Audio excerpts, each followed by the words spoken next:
ودي كانت اول مرة تحصل. هل حصل بعد كده تاني؟ البنت قالت حصلت مرتين بعد كده، وحملت وقالت له الحقني يا احمد، انا خلاص انا حامل.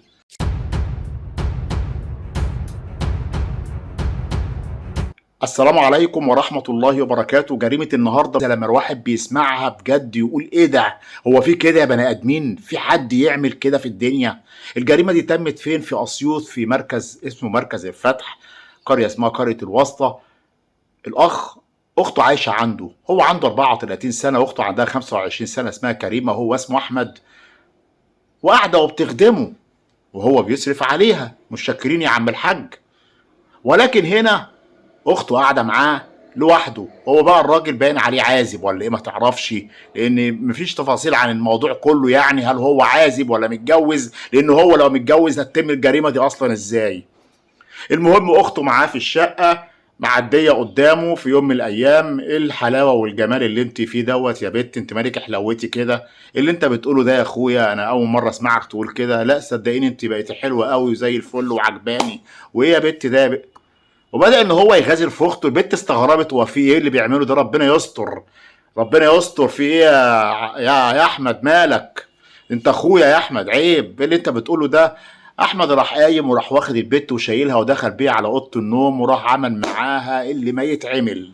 ايوه ايوه، مسك البنت لما قعدت تقاوم ضربها وعمل معاها اللي هو عايزه. ودي كانت اول مره تحصل. هل حصل بعد كده تاني؟ البنت قالت حصلت مرتين بعد كده، وحملت وقالت له الحقني يا احمد، انا خلاص انا حامل. هنعمل ايه؟ قال لها ما هنعمل ايه يا شيخ؟ شوف هتعملي ايه، اتصرفي انت بقى، معرفش، مش عايز اسمع حسك في المواضيع ده، ولا اعملي اللي انت عايز تعمليه. البنت بقت مش عارفه تعمل ايه، بقت عايشه في البيت مخفيه، ما بتخرجش لغايه ما خلاص الحمل خلاص، لغايه ما البنت حملها بان عليها وقعدت مع حابسه نفسها في البيت لغايه ما هوب بقى جه وقت الولاده وخدها بقى على المستشفى. البنت تعبانه، ولما خدها هناك على المستشفى قالوا بطاقه بعد اذنك، قال لهم هخرج اجيبها من العربيه، ما جابش، ما رجعش تاني. البنت صوتت الحقوني مش قادره، وهوب دخلوها علشان خاطر تولد. وبعد ما ولدت، فين اللي كان معاك يا بنتي؟ طب فين بطاقتك انت؟ لا معيش، ده في البيت. هو فين؟ طب اللي عمل، هو فين اللي جابك؟ ما قالوا بقى حسوا ان في حاجه، على طول بلغوا الاجهزه الامنيه ان في واحده جت ولدت عندنا ولا معاها بطاقه، واللي معاها جه خد بعضه ومشي، وما نعرفش الموضوع ده. جت طبعا الاجهزه الامنيه تحقق معاها، تتكلم معاها. مين اللي عمل كده يا حبيبتي يا كريمه؟ مين اللي عمل كده يا بنتي؟ سكتت. يا كريمه اتكلمي يا حبيبتي، مين اللي عمل معاكي كده؟ احمد. احمد مين بقى ده؟ جاركو؟ لا ده صديقك يعني؟ لا ده واحد، ده قريبك يا بنت الحلال؟ لا امال مين احمد ده؟ مين ده؟ اخويا. اخوكي؟ اخوك يا كريمه؟ بتتكلمي جد يا كريمه؟ اخوي. اخوك اللي عمل فيك كده يا كريمه؟ ازاي يا كريمه؟ وراحت حكي الموضوع من اوله ان هو عمل معاها كم مره يا كريمه؟ قالت مرتين ثلاثه بس، هو يعني بعدها حصل الحمل. بسم الله ما شاء الله. نتعلم من كده يا اخوانا بقى الجرائم ديت اللي احنا بنسمعها ديت، ان ما نسيبش برضو الاخوات مع بعضهم فتره طويله لوحدهم. الشيطان شاطر والعياذ بالله.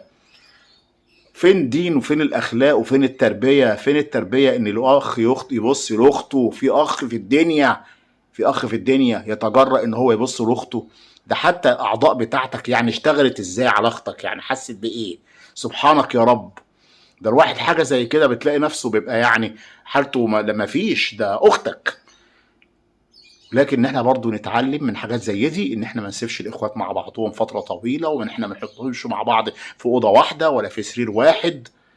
ولله الامر من قبل ومن بعد. وبشكركم جدا، بتمنى من حضراتكم الاشتراك في القناه اللي اول مره يشترك يدخل في القناه، واللايك الجميل من حضراتكم اول مره يشترك في القناه، يعني اللايك الجميل من حضراتكم. والسلام عليكم ورحمه الله تعالى وبركاته.